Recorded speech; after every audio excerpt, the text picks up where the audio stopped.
All right, welcome to the Side Action, episode 33 of season 7. My name is Jim Weglars, aka Wegs. You can follow me at Wegspool on X and on Instagram.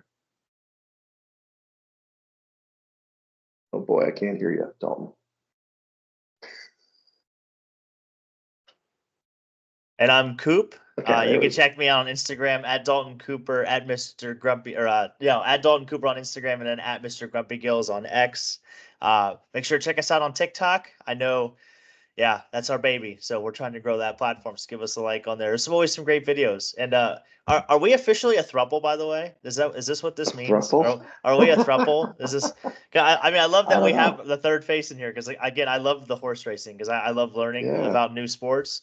But I just happen to have that thought. Like, we used to be a couple. Now are we a throuple? I don't know. We have to ask Art. I mean, it's Okay. his second appearance. Yeah. Like I said, it took Consensual. 5.5 years or 6.5 years for him to get on here. So uh, we are trying to get other guests. I know you're going to have talk about it later in the podcast. And then I did try to get Desert Arizona Dave on here, but he needs to practice. He said in front of the mirror or something. So Okay. welcome back, Art. How you doing, Prime? Wags, Coop, thank you so much for having me back on your podcast. It means a bunch. Oh And yeah. plus, I think I owe your listeners and viewers some better tips because I was 0 for 2 last weekend on the podcast. I actually had a good weekend last weekend, but the podcast tips were just absolutely brutal. So I apologize to your listeners. It's okay. I only put the 401k on it. I thought that we called that the 401k pick of the week, and I did it. So I got to go back to the tables and win some more money. It's okay. It's all good. What about we'll talk about your weekend in a minute, Art. Coop, looks like you had a pretty big weekend, dude. You got a lot of activity on this thing. Oh man, we ran out of Peoria. I got to see Pete Weber in the flesh, the Nice. goat, so that was fun. Man. You could definitely tell cocaine was a hell of a drug back then. The man is he's so skinny. I can't like this man's got to have like a 27-inch waist or 26-inch Oh. waist, man. It's crazy. But no, he was very nice. I could definitely tell he's very ornery, but he's bowling and he's in that mood. But that was fun. Got to check out the Frank Vincent Memorial Doubles. They ran a really big event. Had like over 200 people, I think, in the field. So that was a good time. Did that, and then Monday we checked out the White Sox game. So that was cool. I Yeah, there saw was the probably nacho. I like, saw the oh nacho yeah, helmet. there was probably like 500 people there, maybe a little bit more than that. So it was a great day. It was a little Cold. chilly. We Yeah. had a chance Cold. to catch two fly balls or two foul What? balls. Yeah, Linneo was not paying attention as like Harrison Bader catches it like in the sixth inning, catches the last out in right field for the Twins. And I know him from like his days with the Cardinals, right? Because I used to play the Hmm. Reds all the time. So I'm yelling Harrison, and he throws the ball over the net. We're probably like, I don't know, 15 to 18 rows off the field. But Hmm. she's looking like diagonal at the field, and I'm looking this way at the ball. So I'm going to like try to lean over her to catch this ball, and she's not paying attention at all. And by the time I try to even get to it, some other like guy ran up and took it from me real Oh quick. And then not man. even not even 5 minutes later, another foul ball comes our way, hits the concrete, bounces up, and she hits right off of her finger. It goes Oh. right over to somebody else. It looked like she had jammed her pinky pretty good and Oh swole boy. up. And yeah, so we, you She know, should we, have used the helmet. You I got to use know, the helmet. I What are know. you That's doing? what she even had like those knit gloves on. I told her we need to get her Huh. better. We need to get her an actual glove next time we go. Yeah, mitt. So Get maybe a we mitt. can, yeah, maybe we can make the play. But yeah, it was a good time. The stadium food there was fantastic. I recommend anybody. The Oh tickets were yeah. three Oh, dollars, which I thought was great. oh. But parking was 30, so I thought that was really Okay. funny. Well, just a Uh, train if you need it. but yeah, then we had Tuesday night bowling, and we're doing the hockey pod and everything in between. So it's been Linnea spring break, so we've been trying to get some of the action in while we can. That's awesome, man. That's So awesome. Well, I had a wedding weekend with my niece's wedding. Friday was the dinner out in the burbs. Came back, met Scotty Green and Luke for little drinks and watched a little of the nice. games. That's Friday night. And since I was on the hot streak and kept talking it up, I dropped off Scotty Green and said, you know what, I'm going to go back out to Rivers. Mr. Degenerate Wags, he's got his own spot out there. And you know what? I won again. I was so hot. So I was excited, even though I was a little banged up at volleyball the next day. Went to the wedding, danced a bit, although it was an early night. And then mistakenly went back on Sunday and finally took my lump. So it happens. We'll talk about that in a minute. But yeah, the hot streak can't continue forever, I guess. Yeah, What happens? You need going to the to. well So too many times. You're going to that one. maybe, Yeah. maybe. So as we transitioned into the shed, I guess I'll start this. I'll put myself in the shed right away.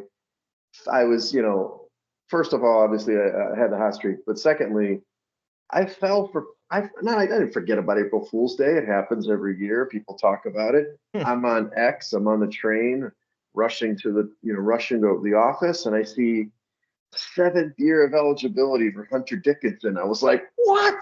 And I like tweeted like a couple of people like in the basketball industry, not that they know me. I was like, how could he get seventh year? Obviously, it was an April Fool's joke. Oh, I was so gonna say, please tell me fucked. somebody responded to you. Please tell me somebody was like, no, They it's April didn't. Fool's, you They meatball. didn't. But I saw it in the comments. Was like, oh, April Fool's. I was like, God damn it. I'm like, the guy's already like a dinosaur as is. But so Jimmy Wuggs fell for it. I mean, I'm getting older. I get duped. The seniors get duped. You got to watch yourself out there in those scams. So the other one I want to do, more basketball related. We had Arkansas, who had the game in hand, up 13 with 4:44 to play on Thursday. Oh no, they lose to Texas Tech in overtime.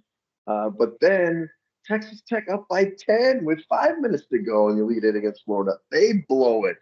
So those guys, Gators, Razorbacks, get over there, get in the shed, figure it out for next year. Of course, they're probably all in the portal anyway. But and the last one, I kind of more of a open to your concept here for those seam heads in Dalton, like torpedo bats. First of all, I didn't even know this was a thing. I wasn't sure if I put this in Club Dub or the shed, but I think the shed. I heard they are legal. These bats that the Yankees are using, these kind of bowling pin bats that you could use, as bowling pins after the game if you want. But why has this never happened before? So I don't know. Like, I guess for the shed is, why has baseball never used this damn bat before if it's like jacking home runs all the time? Well, they did.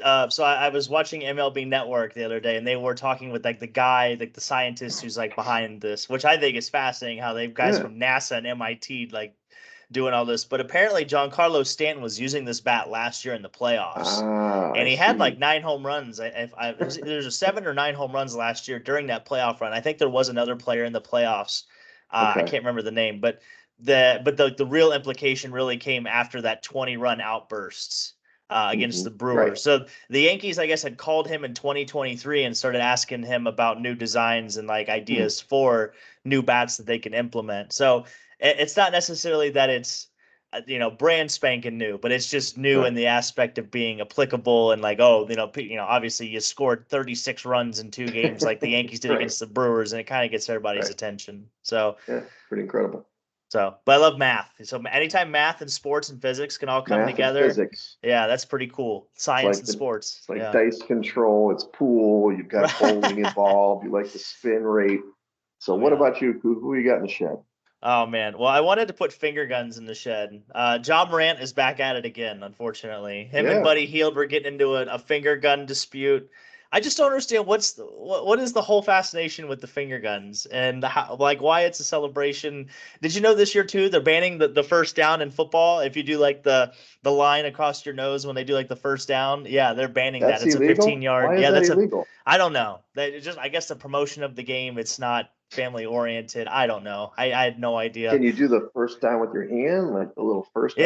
Yeah, you could still point, but I guess you can't do the line. You can't get all worked up and fired. So Pete Weber would have a real hard time, I guess, which is really funny how we've come full circle on that. So, and then I wanted to put the 76ers in the bin, man. They've had It was announced today that Tyrese Maxey was going to miss the rest of the season. I don't know if you know this or not, Wegsy, but they had the 4th best odds coming into the season to win the title. They were at plus 1,000. That's what they were listed at. So Embiid's gone, Paul George is gone, Tyrese Maxey's gone.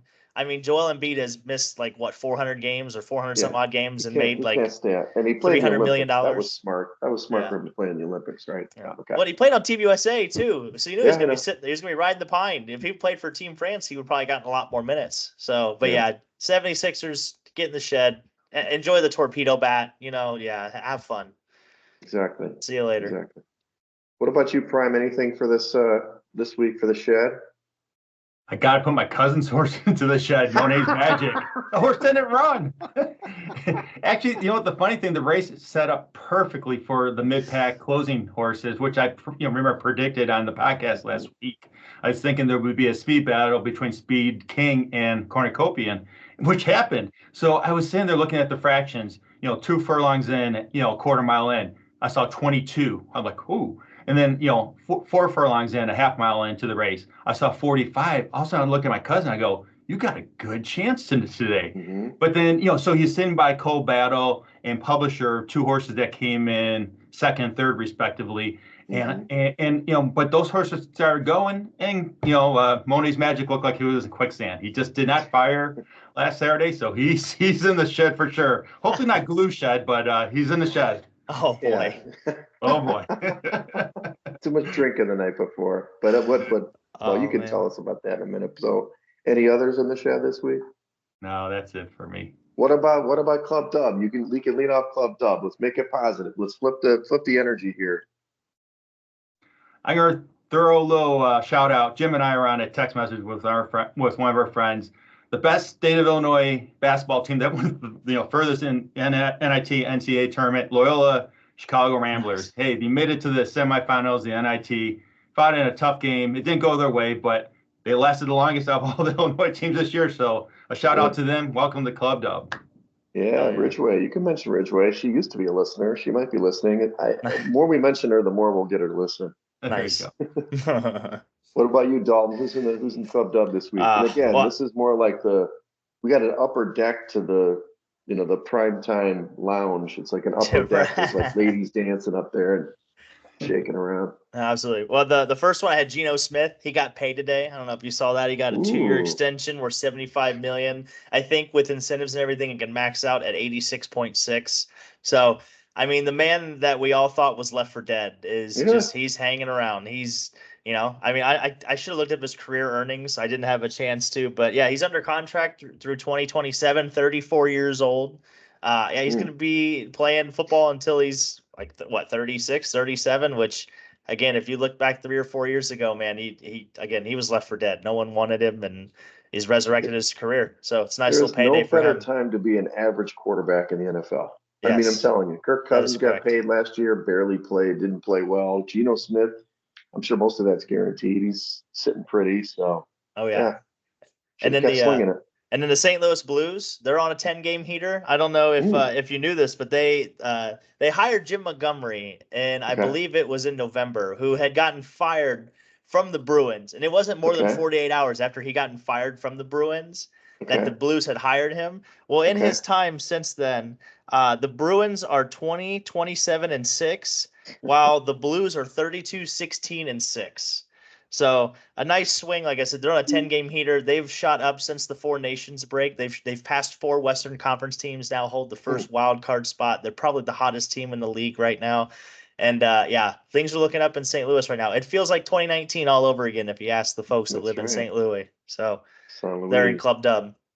There you go. Welcome in. In a couple of weeks, we may have somebody else who's going to probably break a record in Club Dub. We'll allude to that. Well, it may not even be. It might be this weekend, Wegs. He plays Chicago. He could have a hat trick very easily. Yeah, he just needs 3 to break it, 2 to tie, right? Is that right? Yeah, 2 to tie, 3 to break it. But the most fascinating thing about that whole thing, do you know how many more shots on goal that Alex Ovechkin has than Wayne Gretzky? No idea. It was like over 1,300 more shots. It's like it's an insane number. And obviously it's only continuing to go up now that he's still playing. But yeah, it's really fascinating how good Wayne Gretzky really was in his heyday. He was just money every time, huh? Yeah. All right. Well, I'm gonna put John Shire in the shed, maybe a little premature, or not the shed, in Club Dub, Nice. A little premature. However, I mean, he's a super young coach. He's only 37. He's not the youngest coach to take a team. That was Brad Stevens for Butler, actually back to back 32 and 33. But at 37 years old, he's incredible, and he's also, if they end up winning the title, he'll be the 3rd coach to have played on the team and be the head coach of a national champion. The other 2 were Dean Smith in 82 and then Bobby Knight in 76. So just something to watch out for this weekend. You've kind of got, we'll talk about it in a minute, with the young guys and the old guys in terms of the coaches this weekend. Going to the, whatever. I'm getting older. Prime and I are getting a little older than you. You'll at some point have your icons pass. I can't believe Val Kilmer, man. Dude, the Iceman, saint, real genius. I mean, and I watched Tombstone last night. Doc Holliday, I'm your Huckleberry. Watched that Nice. last night. So Val Kilmer, you were in Club Dub, sir, in the clouds. Thank you for all that you did. Amazing man, and obviously influential for all of us. Even my daughter, who, obviously was subjected to all the '80s movies. She loved like three people in the '80s, and one of them was Val Kilmer. All the blonde bad guys. Not that he was that bad in Top Gun. And then the last and most important Club Dub guy, Okay. I hold out for this guy because, I'm tough on him. He might have got picks right before, but this is real. Mr. 300 bowling game this week, hooking like a mother in there. Oh yeah. I don't know if you saw this video of when he was hooking that shot in. It was like, oh my God, this perfect, woo, smashing it down. So, Coop, congratulations on 300, buddy. Thanks. Maybe we can make it back to back. Hopefully, maybe we'll do it again this week. We'll have some fun That's with right. it. Yeah. I'm but assuming thanks. with that you get to take home some cash or whatever, the pool for the week or whatever it is. Yeah, they do like a jackpot in the third game. I got a really cool jacket actually. They give out Nice. I do have it right here. They give out these 300 club jackets. Woo, yeah, baby. Yeah. According there's the label. to our it's blurring it out here, but according to our league secretary, I guess I'm the sixth person ever in that league to shoot 300 and get a jacket. So that's pretty awesome. cool. Shout out to Waveland Bowl. I had no idea I was going to get a jacket. So like he came up to me after the game, shook my hand. He's like, "Hey, what size jacket do you wear?" And I was like, "What size jacket do I wear? What the hell do you mean?" And then he came back and I was like, "Oh, okay, that's pretty cool." So I mean, I've gotten like bowling pins before for shooting 300 games, but yeah, never a jacket. So shout out to Waveland Bowl. You're gonna have a whole chest of those at some point Yeah, here. maybe. Well, let's jump into the pre-Kentucky Derby primetime segment that is week 2 now, and Prime wants redemption. First, Prime, walk us through the Arkansas Derby. You don't have to go into great detail and everything. You already talked about what happened with the horse, but you kind of were. I mean, you had the one pick on the horse, right? So you had that one horse, but what did you say? You said that those two horses went and yours didn't. Monet's Magic, but what happened in the race? All right. So there was a speed battle, as I said earlier, between Cold Battle. I'm sorry, not Cold Battle. Speed King and Cornucopia, the Baffert horse. Those two were just setting hot fractions. And then when the horses came around the final turn, Cold Battle made his move and got there, and Speed King he was exhausted, so he was done. And honestly, when I was looking at the bloodlines, I didn't think he could get the distance. But on top of it, those hot fractions, he was really done. He looked exhausted.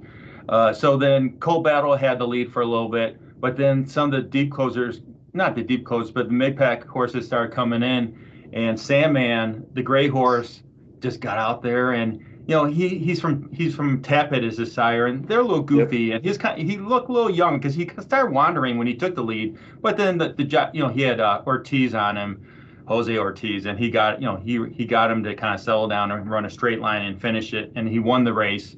So he came from further back, and then the second place horse was Publisher, and he came from way back as well. The third place horse was Cold Battle, so he was more mid pack. And Cold Battle was probably he wasn't the favorite, but he was certainly a lot of people down in Hot Springs, Arkansas, were talking about Cold Battle and Publisher. It's interesting when I was asking people, who do you guys like? Those are the two names that popped up. And honestly, maybe that's the transition I'll get. Last week I gave like 2 lessons about horse racing. Try to predict the shape of the race, what you think the speed is, and then you can make your bets appropriately. And then the second thing I said is watch the earlier races to try to predict how the race is going to be for the big race. And that's what I did that week. But another lesson, which I don't really get to do this as much, when you go on site at the track, at the local track, ask the locals, what they think, because they're, some of them are pretty good gamblers, and they got the, they might have some, contacts at the track, and Publisher kept coming up all the time out there. So when I heard Publisher, I made a little change in my bets. I put a lot of money on my cousin's horse, but I hedged it, and I actually hit a $3 superfect that didn't pay that great because it was mostly favorites. If my cousin's horse came in there, that would pay nice. But yeah, I threw Publisher in there. So yeah, those 3 horses came back from mid pack, further back and got in there. And the 4th place horse was the Baffert horse, Cornucopian. And I'll give a lot of kudos to that horse. That horse ran some hot, fast fractions up in front and still hung in tough to get a little bit of that money on the 4th place spot. I bet you there's a lot of owners out there that are, that horse didn't get enough points to qualify for the Kentucky Derby. So I bet you there's a lot of owners that own and will race horses at the Kentucky Derby that are happy not to see that horse in that race. I'll tell you that. Yeah, I bet. Yeah. Well, we can name you Art Hedgerton III now, because that's that's Coop's favorite term for me. So this week we've got 3 prep races. These are kind of the final prep races for the Kentucky Derby. Is that right, Art? That is right. And actually, there's a 4th one out in in Saudi, Saudi okay. Cup. Yeah. So there'll be even one out there. But these are the 3. Honestly, these are the 3 big ones. And so we'll go over 2 short segment, and then you'll get into the last one. So the first one's the Wood Memorial. It's a pretty big field, 12 horses. The only one I know you're going to talk about who's probably going to win, but I mean, I like Omaha, who's the 12th horse at 20-1. Not to bet, but that's a fun name. So who do you like in this race, and who do you think is going to come in? All right. So the horse that I think going to win the Wood Memorial up at the Big Aqueduct is the number 7 horse, Grand. The owner is Rapoli Stables. It's Mike Rapoli. His racing colors are the New York Mets colors. The bright orange and blue. Dylan Davis is the jockey. Todd Pletcher is the trainer. It's interesting to note all the horses that are qualified to run the Kentucky Derby. There's no Todd Pletcher horse at this time. He's got 2 chances this weekend, and Grand A is probably be his best chances, in my guess. So the connections here are great. He's won his first 2 races. They were down in Gulfstream. He likes to be up in front. And, with the bloodlines, he looks like he could handle the distance. He certainly won't be a favorite. I think his morning line odds were like 7 or 8-1 or something like that. The bettors will probably be Baffert shipping a horse from California, the number 1 horse, Rodriguez. Yeah. I think he's just taking a shot in the dark here. I do not like Rodriguez. So to win this race, I am landing on the number 7 Grande. Okay, Pletcher, he's 7-2. I mean, looks like the favorite now. The other ones are 4-1, but maybe that's changed since you looked at it. Yeah. And then the second race is Santa Anita. There's only 5 horses in this race, so I read that they've cut down the points by 25% for the Kentucky Derby. So, you like anybody in this short 5-horse field? This race, there's 6. I think there's 6 horses racing in the Santa Anita Derby. Between the Florida Derby, the Santa Anita Derby, and the Bluegrass race, those are like the 3, and Louisiana Derby as well. Those are the 4 major races that tend to have a Kentucky, send a horse that usually wins the Kentucky Derby. So most likely the winner of the Santa Anita race will be probably the favorite for the Kentucky Derby, especially if it's journalism or else Citizen Bull. Citizen Bull was the 2-year-old champ from the Breeders' Cup last year. And Citizen Bull, in journalism is Michael McCarthy's horse, which won his last major stakes race out in California in Santa Anita. So those 2 will be heavily betted. The horse that I am looking towards is actually the second horse for Bob Baffert, Barnes. Barnes is named after Bob Baffert's longtime assistant. Obviously, I think Bob has a lot, feels highly about this horse, is my guess. And then secondly, he's got his number 1 jock on it. Juan Hernandez is his leading jockey out in Santa Anita, and that's his number 1 go-to jock for Bob Baffert. So I'm going to do a win bet on gaming Barnes to win the Santa Anita Derby. Okay, there you go. So now this is the one you want to talk the most about. This is the Bluegrass Stakes. Is this at Churchill Downs, or where is this at? This is in Keeneland by Lexington, Kentucky. Okay, nice. So I have this as a 7-horse field. I hope that's right, Art. But I've got the 1 horse is River Thames. That's 5-2. You want to talk about that horse? Yeah. River Thames is certainly a solid horse. Great connections. This is Todd Pletcher's second horse that they'll have a chance to do, to possibly get qualified, win and qualify enough points to get into the Kentucky Derby. Irad Ortiz Jr. is the jock, and Todd Pletcher's the trainee. He's won 2 races and came in second and lost to Sovereignty by a neck at the Fountain Youth at Gulfstream a month ago. Fountain Youth is a solid race. Sovereignty is a solid horse. Sovereignty came in, I think, second last week. I told your listeners that he would win the race, and actually when I was down at Oakland Park, everyone's telling me to bet on Tappan Street. So I actually switched my bets. I did a Tappan Street win bet, but anyways. I missed out on your podcast on that one, so I'm sorry about that. But River Thames lost to a neck to a solid horse. This is certainly a horse I would consider to use to win or be my exotic bets. Okay. Got a lot of rain in the forecast for Lexington, by the way. It's supposed to rain all weekend, so just keep that in mind. Hey, great call there, Coop. You're so right about that. You know what? The people who are running the racing out there, they actually cancel Saturday and Sunday. They're pushing the races to Monday and Tuesday. So this race is going out Monday afternoon. Oh, so good, you're right about the weather. Yeah. The two horses render judgment. It's 20-1, so a bit of a long shot in this race. Any chance? No interest in this horse. So we can move on. You've rendered judgment against this horse. I did. What's quick and yeah, I don't. He has no shot. Okay. 3 horse is Burnham Square at 4-1. Burnham Square is an interesting horse, and I think this is the horse. I am going to land on this horse to win the Bluegrass Stakes. He won 2 races out of the last 3 races. He's won 2 in a row. He won 2 races, and then he came in 4th in his last race. I think he moved a little too early down at the Fountain Youth at Gulfstream a month ago. I feel like he's going to get a better ride this time around, and maybe he's a closing type of horse. So if you start too early, you get one big long run, and then that's it. And if you don't have enough energy, then you just can't get there. So its timing is so important. His jockey's Brian Hernandez. He got Wilkes as the trainer, Scat Daddy on the dam side, Liam's Map on the sire side. This horse could get the distance. I see a big kick in him. I think the feed fractions won't be as fast as what we saw at the Arkansas Derby, but it'll be contested, and there'll be a chance for horses like this to get there at the finish line. So this is my win horse, the number 3 Burnham Square. All right, you're putting on the line again. We'll see what happens here. I trust you. I trust you. I am. Okay, so the 4 horse is also decent odds. That's Owen Almighty, kind of funny name. 3-1.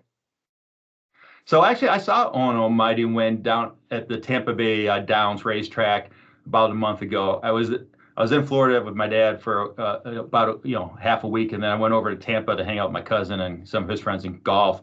And actually, one day they had 5 people to golf on Saturday, and obviously, as Coop knows, and Wags, 5's not going to work. So I took one for the team. I said my back was hurting me, and I was like, you know what? I'll just go to the racetrack that day. So I went to the racetrack, and actually, I'm glad I went. It was some really nice racing. Owen Almighty beat some good horses that day. Chancellor McPatrick, which is a closing type of horse.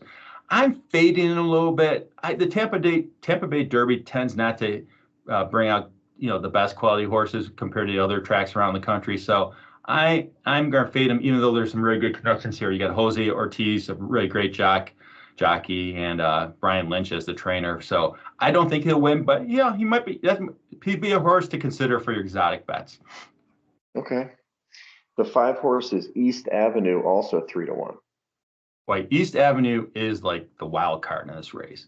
This horse, as a 2-year-old, Jim, he just fired. He was like me in Vegas on Friday night 2 weeks ago. Just came out firing. He win big races. Quick shooter. Won up the what? Quick shooter. Yes. He is a quick shooter. He won a huge stakes race, the Breeders' Futurity at Keeneland. And he beat some good quality horses. So everyone, he was like the Derby horse last year, but then he ran in the Breeders' Cup Classic, or not the Classic, Breeders' Cup for the juveniles, and he stumbled out of the gate. So everyone's kind of saying, hey, you know what? It's a stumble. Things happen with these young horses. But then his first race back this year at the Risen Star, he did not fire. He was kind of near the lead, and he faded really bad, to 8th and then finally in 10th position. So the question is he, did he? Some horses just don't mature and progress from a 2 to 3-year-old. That's the take I'm going to go with this horse. Some people are just saying those two races are just, you could toss them. This last race, he likes to be in the lead. He didn't get the lead. So, he's rating, and rating's just not his style. This time, the jockey's going to give him the lead. Who knows? I think he's right. I think they're going to try to get this horse up in front, and that's why I like Burnham Square, because I think there'll be a little bit of pace to this race. So for me, I'm going to fade him. But, bettors out there, if you like East Avenue, go for it, and best of luck. So the 6 horse is Chancellor McPatrick. I think it's a fun name, too. At 7-2, I have the odds. What do you think of this horse? I like this horse. He's an East Coast horse, a deep closing type of horse. Great connections. You got Chad Brown as the trainer. You got Flavin Pratt as the jock. The bloodlines. He could handle the distance. The distance won't be a problem at all. He'll be coming from further back. He's a deeper type of closer. And just like I said earlier, East Avenue is going to try to get up in front, and some of the other horses will run with him. There'll be, it'd be some contested speed is my guess for the shape of this race. So, Chancellor McPatrick has a very good chance to win this race. If you guys like Chancellor McPatrick to win over Burnham Square, I tip my cap to you, and it certainly could happen. I'm going to stick with Burnham Square, but Chancellor McPatrick would be right there too, is my guess. Okay. What about the 7-horse Admiral Dennis at 20-1? I'm not interested in Admiral Dennis. You got a great jockey, Luis Saez, trainer Brad Cox, Windstar Farms is the breeder. Great connections here, but I'm fading him, so we can move on to the next horse. Oh no, that's it. That's so it. Yeah, I have no interest in the 7-horse. So we know you like Burnham Square. You said you like who in the exotics? And then if you wanted to do some exotics, maybe throw in Owen Almighty and then Chancellor McPatrick. And you might want to box those up for a trifecta, maybe a little exacta as well. Gotcha. Okay. All right. So then you said there's the Dubai race or whatever, but other than that, then you just kind of the run up for the Derby itself next month.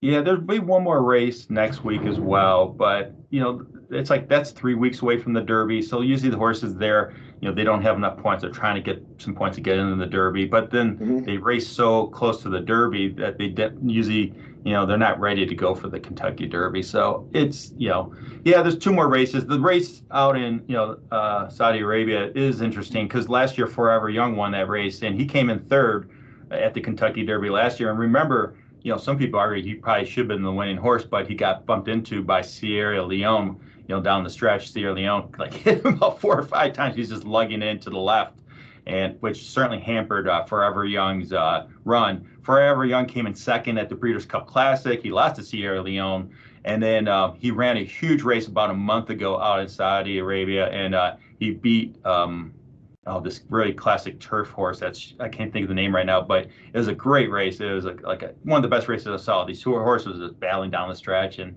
one took the lead, and the other one kind of looped around and came back and and took him down the line. So not to sneeze at the race out there. It'll be something to keep an eye on. U.S. is sending out one horse, the winner, a New York horse who won a race, Great Stakes race a month ago, is heading out there, and so there is a U.S. horse out there, but it's probably gonna be a Japan winner, and then we'll learn a little bit more about that horse 1 month from now. I gotcha.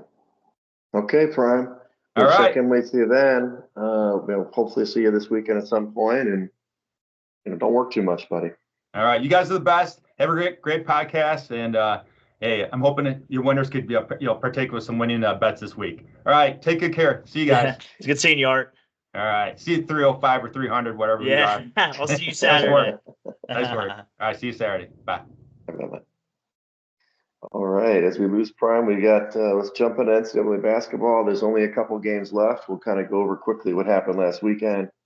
Sweet 16, really in general, we've talked about this for the whole tournament, really. It's just chalk talk, right? There was only one 1 or 2 seed to make the Elite Eight. Texas Tech, which we had already mentioned, came back in Arkansas. They could have been the only Cinderella in this whole mix, and in the end, all the teams, even if they were trailing, came back, and Sparty came back in their game against Ole Miss and won 73-70. Houston sweated it out, but they never really trailed in that game for the most part. So I watched that game. It was a great inbounds play to get that dunk to go ahead, 62-60. And it was an awesome 3 by Purdue to tie the game, but it was they're just playing with their food, so it was just a game weird of the Sweet weekend. 16. That was game of the weekend for sure. And I had some stats for you real quick too. Sure, let's do it. Thursday the overs were 4-0, and then they flipped on Friday. They went 4-0 to the under. Saturday they split 1-1, and then Sunday they went 2-0 on the under. So if you bet the unders this weekend, you were looking you were looking mighty fine. It feels like so. Just Yeah, for sure. that definitely seems to be the trend, especially with Houston being in there, which we'll get to in a second. But yeah, I hope he didn't take the over in that Alabama game. That was like that may have Oh been at no, least I did Alabama take the Duke. The under. first Alabama game was great because they beat Yes, the over by themselves. yes. But yeah, I just it seems to me that if you don't make your threes in this tournament, you lose ground really fast. And you see like it's kind of like the NBA, but they make a lot more shots in the NBA. But yeah, that was my big takeaway is that yeah, you got to make your threes in this tournament. Yeah, I mean that's basketball, right? And if you're not going to be a three-leveled scoring team and you're only going to score from ones and twos, from obviously free throw line or something, then it's tough. And that's why I didn't like Arizona, even though Caleb Love did carry them. Yeah, It's true. If you're not hitting, it's probably like 8 to 10 threes a game you have to hit to be in the game. So sometimes teams can't, if both teams don't shoot, then it's fine. And in these big venues, which we'll see in the Final Four, they're playing in a mega stadium. It's a lot different, right? It's the sight line. So sometimes teams can't find it, and other times teams can. So you can certainly win otherwise, but unless you're going to muck up the game and it's a up and down, you're in trouble. yeah. Uh, for the Elite Eight, we had all obviously we already know there's all 4 1 seeds now in the Final Four. It was a little non-spectacular. I will say Florida should have lost the game, and they ended up winning by 5, which was crazy. They were down, as I mentioned, big, and Walter Clayton just not let this team lose. This guy just scores late. They did it to Uh, themselves. They missed 2 front end 1-and-1s also in I that know. game. Texas Tech did that, and that's basically a 6-point swing because they both turned into Mhm. Florida 3-pointers, which was just They did. backbreaking. Right. But yeah, and then obviously Duke, you mentioned they held Alabama to their lowest scoring total in the season, 65 points. Houston, they just kind of picked apart Tennessee. That was kind of sad. The first half was rough. I think it was the lowest scoring half in the NCAA tournament history with like 15 points or something like that. So Something like that, yeah. sorry about that, Balls. I mean, this has happened before. They're a really good team, but they just kind of Yeah. they hit the wall at some point. And then It's Auburn, it's look, tough to they feel played one bad of the for best games. it's tough to feel bad for Rick Barnes too, because I did see that if Tennessee finishes in the top 10 at the end of the season poll, he gets a nice $1 million bonus. So Yeah, he's living all right. They'll finish top 10. So but yeah, that was yeah, a oh tough yeah. game. And then Auburn, you've got obviously they played a very good game against Sparty, both first and second half. Now Sparty hasn't covered a first half number in like a month, but they do Yes. usually roll it back in the second half. And in this one, it wasn't the score doesn't really indicate it wasn't really that close. They kind of cut it down to 5 or 6, but it Yeah. really wasn't ever in jeopardy. And it felt like Michigan State could never hit that big basket. They could Right, never hit that big three. They'd get like to your point, they get it to 6 or 7, and then they couldn't hit that three and then make a stop and then get another bucket. It never seemed right. to. They probably had what 13 chances, I would say, like in those scenarios where it just seemed like yeah that game was there for the taking or for at least for them to make it a game, and they couldn't do it. They just could You get not over do the it. top. Yeah. So that sets up the big Final Four weekend on Saturday. We've got arguably the best Final Four of all time. I mean, we probably could go Yes. back in the annals and say maybe there was some better Final Fours, but top to bottom, I mean, since obviously 2008 was the last time you had 4 number 1s, but this is 4 teams that have been in that Ken Palm started in 97, I guess, 999, Yeah. look in the notes. This is the 4 of the top 10 teams of all All time time. in Yeah. efficiency. I'm glad you have this So we stat. obviously have some good squads. We'll see if the numbers bear out, because obviously Duke is the best team on paper.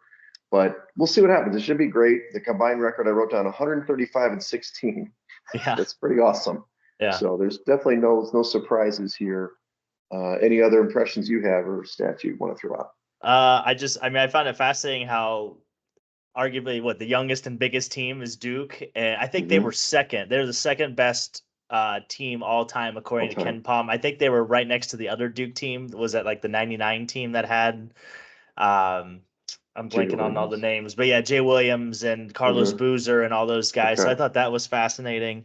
Um, I'm curious because you have so many conflicting styles coming into this. You have Yeah. wants to drag it out, and then you got kind of like I said, it's going to be fascinating to watch the young kids of Duke take on the men of Houston, Man. and then if they get Auburn, play Auburn, an right. older team that way. So I think OG. it's going to be really fascinating to see from that standpoint. For sure. For sure. So the first matchup is the SEC championship, we'll call it again. Florida's playing Auburn. Florida's a 2.5-point favorite right now, 159-point total. This is the first game at 5:09 p.m. Central. I just put down the notes just if people follow this stuff. So Ken Palm, they're number 2 in offense and 10 in defense. They've won 10 games in a row. Their last loss was at Georgia on the 25th of February. Yep. Now they did beat Auburn head-to-head on the 8th at Auburn 90-81, and I heard they were an 11-point dog in this game and that game, and they didn't have I think it was Elijah Martin. So in some ways you could say, well, I mean, why would Auburn not be favored again in a neutral court? But obviously Florida's played really good down the stretch, and Auburn has they've played better, of course, in the tournament. They had a little lag there. So we'll see. And then Auburn is 3rd on offense, 8th on defense, 5 wins in a row. Obviously they lost in the SEC tournament against Tennessee. So what are your impressions of these teams so far? I don't know if you've gotten to watch them much in the tournament or just from the numbers. I mean, they're basically even. If you look at like every stat, everything from shooting percentage to field goal percentage to points per game to even free throw percentage. I mean, they're separated by like 0.2 of a point in free throw percentage. So, I mean, you really couldn't find two teams that metrically match up. I mean, it's like looking in the mirror. I mean, like I said, the biggest difference in this game is age, and I think that might be the difference in this game is that age factor. But yeah, if I had to, this is like your whole live game strategy. This is definitely an in-game situation. 2.5, you don't get any value in my opinion. Either way you go. And I would definitely just wait to see if anybody gets hot coming out of the gate and just bet on that opposite team out of the way. But if I had to, you put a gun to my head right now and told me I had to pick one, I'd probably go Auburn. Just like I said, just because of the age factor. Even though I think I had Florida winning in the Wegs pool. Yeah, you did. So maybe I'll just keep going against my picks and hopefully it works out that way. We'll see what you've done happens. Pretty good, yeah. But yeah, I mean, I was kind of browsing and yeah, I mean, you just can't. There's no really mismatch in this game. I mean, even maybe coaching is like the only thing you can really point at, just because Bruce Pearl has been around the block once or twice, but. I don't know.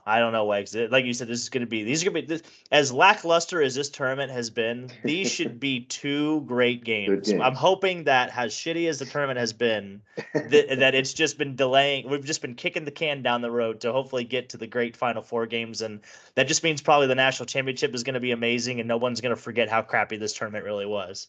Right, and that's what we hope for. That's what yeah. I don't disagree. I think you're onto something with the coaching. I think Auburn has the better coach. I know that Golden is a good coach.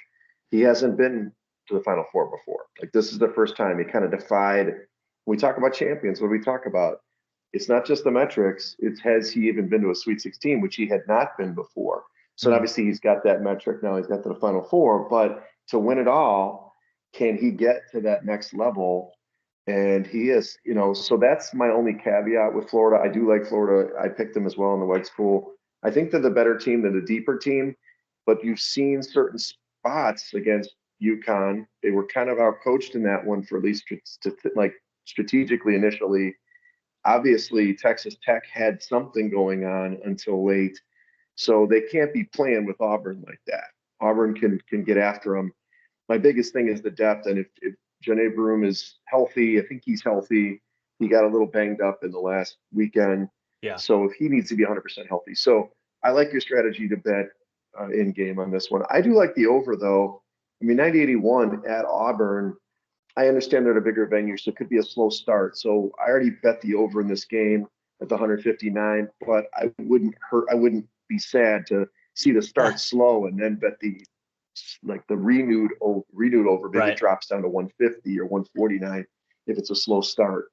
So. Yeah, and to that point too, I mean, Auburn's been playing really good defense this tournament. The most they've given up in the whole tournament was to Creighton, and I think Creighton scored 70. Every other team has been in the 60s against Auburn, but Florida, on the other hand, they've been giving up 75 to UConn. They gave up 70 to Maryland. They gave up 79 to Texas Tech. So even Norfolk State scored 69 or almost 70 points on Florida. So again, if you're trying to split hairs here, that might be something that you might have to worry about a little bit. Yeah, they got scored in the last 25 minutes against Norfolk State, is what I heard. So yeah. So that'll be a good one. The second game is Duke, obviously against Houston. Duke is a 5-point favorite. The total has gone between 135 and a half to like 135 and 136, waxing back and forth. 7:49 p.m. Central. It'll actually start whenever after the next one, like 30 minutes after the other one ends. So here's the metrics on the teams. Houston is 10th in offense, number 1 in defense.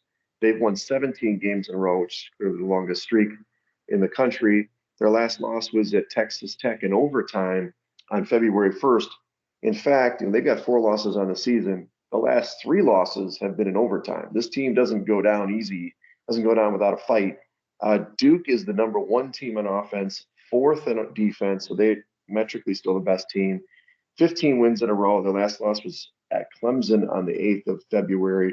So this is kind of the, how can I put it? If the first one's going to be kind of, and if you said Auburn's playing good D, I think there's going to be a lot of scoring. This one, I think it's going to be more of a little, not a rock fight, but it's going to be tougher. If Houston has a chance, they got to slow down the game. Yeah. Duke is going to try to run out, but I think their length will slow down Houston's offense. Can Houston's men, as you said, rough up these boys and slow them down? I think they will for a while. I don't know if they're going to for the whole game. So I have Houston plus the 5 already in pocket. I do think Duke is a better team. They should win the game, but I can't see Duke just blowing this team out by 20. I just don't see it. Yeah. And now, I mean, the one thing that I really struggle with too, and if you forget, which a lot of people used to do, Houston started 4-3 this season. They did in their first 7 games. So they are battle tested. They're definitely not going to be punked. They're not going to be intimidated by Duke. Right. But I think the playmaking ability of this Duke team, the ability of Cooper Flagg to not just be the scorer, but also be the facilitator. He just sees the court so well. Just better, so much better than most. And even as a team, they average a little over 17 assists per game, which is 5 more than Houston. So the way that they conduct their offense and share the ball, I think is ultimately going to be the difference. I do like your idea of taking the 5 already. I think that's a good number as far as value, because again, I think it is going to be kind of a drag it out kind of game. But I have a hard time believing if LJ Cryer doesn't score 20 points, I just don't see how Houston is going to have enough offense to beat Duke. So the best player on the team plays for Duke. We all know it's Cooper Flagg. He's the best player in the tournament. It's just they're going to need a beautiful culmination of some really good defense and hopefully some either foul trouble on Duke or some bad shooting from Duke, I think, for them to win this game. Now, Duke, what I will say about Duke is they don't really have a true point guard, because Flagg is more of a small forward point guard, point forward. Yeah. And they have good guards. If Houston decides to kind of pick them up, long, full court, just pressing the whole time, try to see if they can get some turnovers to get easier buckets, because I do think Duke's defense with the length really is going to bother Houston. Yeah. But if they can get that offense disrupted, then again, I should take Action's mantra, take Houston first half points. Would probably be a better bet than the full game. But that's where I can see it happening, that they're going to get turnovers. Houston doesn't turn the ball over that much. And if they can get a little bit of offense out of somebody, like you say, Cryer or Uzan or somebody else, then we'll see if they can make this a game late. And if it gets in the last 2 minutes, that's where I think Duke could crumble, just because of the youth, as you mentioned.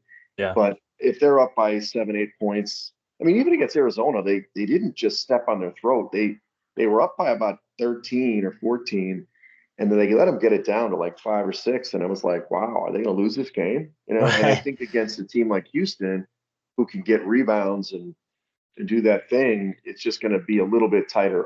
I do think when a push comes to shove, Fly's going to get a shot off. I mean, it's like the last shot or something. But yeah. Well, this one, I'm looking forward to this game. Totally different styles in these 2 games. Oh yeah, and the only thing that I can think of as a caveat, if you're a Duke fan, what you got to worry about is that this is the high, if this is a stock, they have never been higher. Like everybody is on this Duke train right now. Like the way they made Alabama look. I mean, even Marcus Spears, he looked on the court. He had all sorts of trouble, and he could not. So I don't.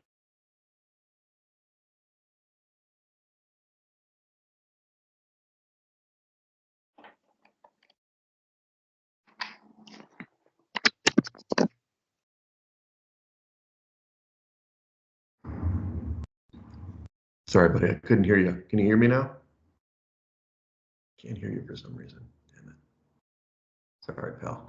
Can you hear me now? Yes, I can. Okay. Sorry But about yeah, that. that's the biggest thing I'd worry about with Duke is just like I said, that buy high, they might be feeling themselves a little bit, and that's they talked about on the telecast with when they played Alabama was it wasn't the physicality of the year before when they lost in the Elite, it was that mental side of things. They spent, their whole offseason redoing their programs and implementing some meditation and other mental aspects of the game. So again, if it gets down to that moment, I just we'll see what happens, but I don't know. That's the only path I think I see for Houston to win this game.